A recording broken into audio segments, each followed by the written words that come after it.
it literally, now in my opinion, it seems like a cult. I'm not even gonna lie to y'all. Today we are talking about Monat and their potential downfall.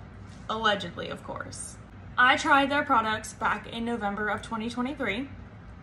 I thought my first wash was great. My hair felt better and it smelled so good. I really liked the products after the first couple washes.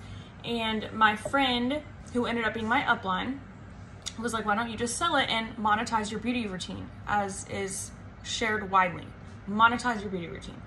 I was like, okay, that sounds cool. Like, I'm just staying at home anyways. I'm a stay-at-home mom, which is allegedly their target audience. So my hair was great the first 4 to 5 months. My hair was shiny, healthy. It still looks a little bit shiny and healthy. I did just get a haircut though, because I had a lot of breakage. So it was growing again. I had no split ends that I could see. Everything seemed to be healed up. I had little baby hairs growing in, which I still have. Some people will say it's breakage, but honestly, the way my hairline grew in, I don't see how that's possible to be breakage.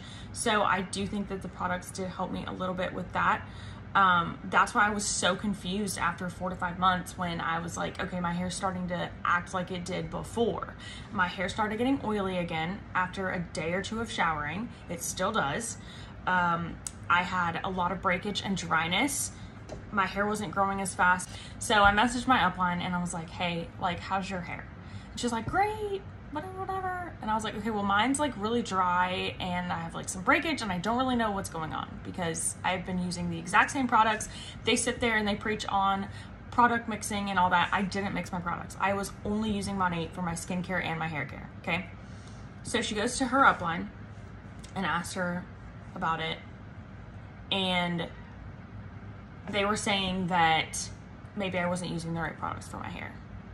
I was like, okay. Nothing changed. I used the same thing since the beginning, so I didn't understand how it could just stop working. So that was really confusing to me. So something that they preach on is being in your DMs and sending reach outs. So I personally, in my opinion, I find that very cringy and I didn't want to do it, but they're very pushy. So I can only take so much pushing. So of course I start getting in my DMs and messaging people and sending these reach outs, cringy messages. A lot of them are copy and paste. It's so cringe. And I apologize to anyone that I sent one of those to. So I've heard a lot and I've seen a lot where when people leave Monat, allegedly the uplines will just talk about, oh, they weren't working their business, that's why they left. Or are their names on the leaderboards? Okay, let me tell you, I was on my team's leaderboards and my uplines leaderboards almost every single week. I definitely was on it every single month. I earned all the fast start bonuses, okay? The Monat-borhood, all that. I did all that. I earned a trip to Monations and I was this close to earning the Miami trip, but that's when things started feeling fuzzy, which I'll get into, and so I purposely did not earn that trip. But I was hitting ranks like crazy. I've got all the pins still. Then things started coming to light on the internet. I started talking to a couple girls on my team when it seemed like they were starting to question things too. And that's when I knew I could actually talk to somebody about it, because before it was just like, oh, I don't really know what to tell you. It could just be the products in your hair. Don't know what to tell you, sorry. So that was really confusing and hard to like deal with, but I just kept chugging along. Then I saw something on the internet about something with the ingredients. So I started doing my own research. Sidebar, allegedly, my upline, not my friend, her upline would tell us that we didn't need to research anything. She was doing the research for us. So back then I was like, oh great, okay, I'll just listen to what she has to say. She's doing all the research. Y'all do not listen to that. Do your own research. Things might have come to light for me a little sooner. What I found was, okay, they were preaching about us using this Yucca app to show people how clean the ingredients are. Allegedly. They were telling us to use the Yucca app. Yucca, whatever. What I found in the fine print is that the Yuka app, just like Forbes, you can pay to put information in there, okay? On skin, you cannot. It's actually based by fact, science, whatever, okay? So, I find when I scan some of the ingredients, I start taking both apps, okay? And I'm going crazy around my house, scanning a bunch of different products. Not only Monat, I was scanning all kinds of products to see what I had in my house was clean or not, okay? So I scanned the volumizing shampoo that my 12-year-old was using in the OnSkin app. And it shows that a hazardous ingredient is in the shampoo. This is the ingredient that was shown was in my shampoo. And I looked on the back of the bottle, and sure enough, it said it was on there. I scanned it in the Yuka app. It was showing that it wasn't in the bottle. Y'all are claiming to be European standards, but if you look, that ingredient is banned in Europe. So I go to my upline's upline. This was her response, and I quote, "I don't know," when I asked about the ingredients being in there. "I think I had heard Europe banned it, and so we stopped using it, but you definitely have no reason to be freaking out. She's totally fine. If it's in there, it'd be so freaking small, it wouldn't do anything." So you might have a toxic ingredient in there, but it's fine because it's probably just a little bit. Guys, this is not okay. It gets better. "Is it in the ingredients on your bottle? Do you put sunscreen on your child or any other non-organic ingredients? I'd be far more concerned with that." I'm sorry, ma'am, did I ask you about organic ingredients or sunscreen? No? No? I asked about the clean products that I'm putting on my kid's scalp. That blew me away. I literally sent it to like 3 of my girls instantly. I was like, what the F is this? I was like, can you believe she said this? Because I was in shock. I couldn't believe that I was being gaslit like this. Like, I had heard of other gaslighting by other people that was alleged, of course, going on, okay? But I had never received any until now. So when that happened, I started thinking back to the entire time that I have been with this business selling, okay? And I had a few instances that came to mind. So there was a girl that bought for her daughter, and it did wonders for her curls.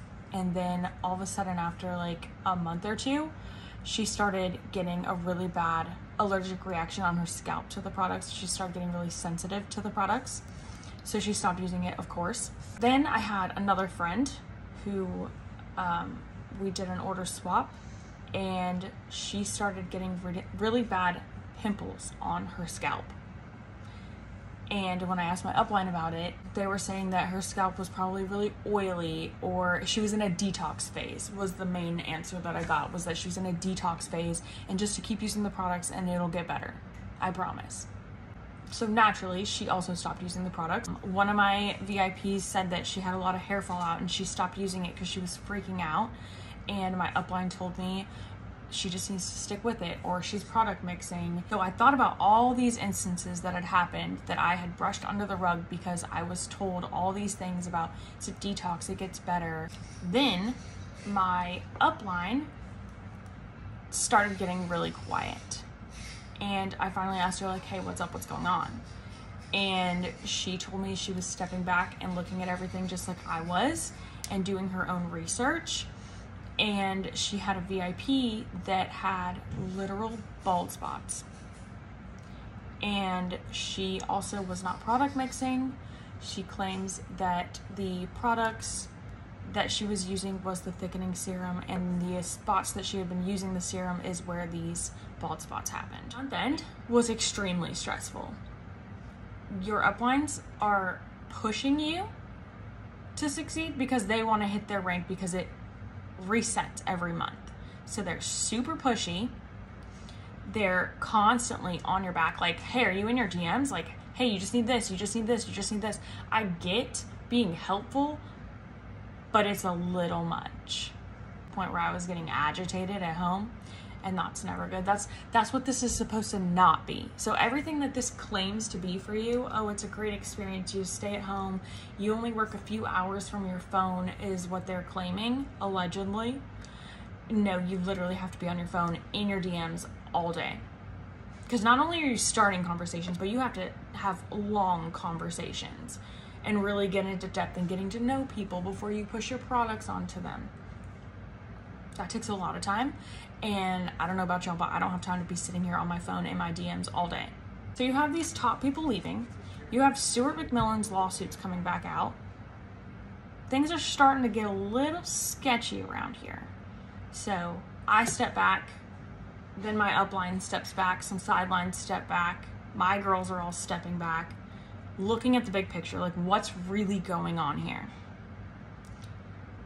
And then you're hearing from your uplines and from the CEO of the company and stuff. It's a distraction. Get back to work. We need to make money here. That's what you're here for. Get back to work. I'll research it for you. Because they don't want you to find out the truth, is what I found out. Then we have Luis. I think that's how you say his name. I don't know. He gets on his live. Okay. And those receipts are all over the internet still. People screenshot things. The internet is forever. People still have not learned that. Even a live is forever. People have screen recording on their phones now. So he gets on his live. He starts talking about how 2 women that have just left, top people, okay, were baptized in cocaine water. So he's making fun of their baptism and their religion. That is a Christian religion, and this is a Christian company, allegedly. Okay? How does that make sense? Why would you make fun of someone in the same religion as you? That's the first red flag. Then he starts talking about they're like Judas and backstabbing. Okay, clearly you do not know the whole story of Judas, or you wouldn't have just thrown that out there casually. 3. He starts saying they're like commercial prostitutes. Now, this is all allegedly because apparently there's a miscommunication with translation. Commercial prostitution. He's saying that they went to a company that offered them money. I don't know about y'all, but it doesn't matter where you are and how much money you're making. When you join an MLM, they're not offering you money to come over to them. I could be wrong, because that's my opinion, but I've never heard of that before. They're not going to offer you money. It just sounds absurd, honestly. So he deleted his live. He had a, half-ass apology on his stories that disappear in 24 hours, so it's not forever. And just talks about keep working. Then we have uplines. My upline is one of the ones that was on her stories, talking about it's a language barrier. This was slang. It sounded like a stupid cover-up. You sound like a dumbass. Excuse my language again, but it was literally the dumbest thing I've ever heard. I literally watched it probably 3 times because I was like, she did not, no, there's no way. That sounds like commercial prostitution. You're getting paid to cover up your boss's mistakes. So then Ray gets on his stories. Let's talk about Ray. I can't remember if those stories are live, actually. So he gets on, and he starts talking about how people love drama. All this is drama. Keep working, he says. It's just drama. But your dad started it. He said some things that were clearly inappropriate. Let's discuss this. So this is a Christian company, but on Lewis's live, if you look in the background, there's a statue of Buddha. I don't know a single Christian religion that aligns with Buddhism. So some of the things that I could not stand is how much they want you on your phone. They'll preach all the time about this is freedom. You don't have to go to work. You can stay at home with your kids, but we want you on your phone 24/7.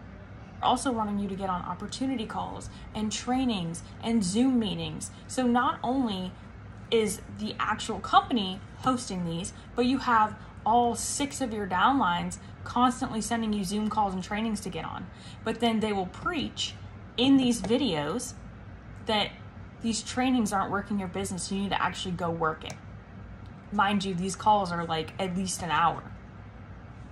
So get on these calls for hours a day, because there's usually multiple a day, but also be in your DMs messaging people. Oh, but I'm sure you also have to take care of your kids, right? Oh, your kids are suffering because you're on your phone way too much. Gotcha. Makes sense. But it's different here, they say. In my opinion, I've heard several times where they say you don't need a big following. That is absolutely not true, because if you look at it, the most successful people have a huge following. I don't know anyone that was killing it with 100 followers, like they claim. Oh, you don't need a big following to succeed here. Yes, you do. I've always wanted to be transparent and authentic in sharing things that I love and use and whatnot, and just being completely honest. So that is why I did this video. I'm not bashing anyone. I just wanted to share my experience and just let you know to do your research. I had just gotten my real estate license. I'm a licensed nutritionist and personal trainer, and I actually own my own business with that, but I took a step back on both of those things because of money. You can comment any questions that you have. Otherwise, like this video to support my leaving Monat.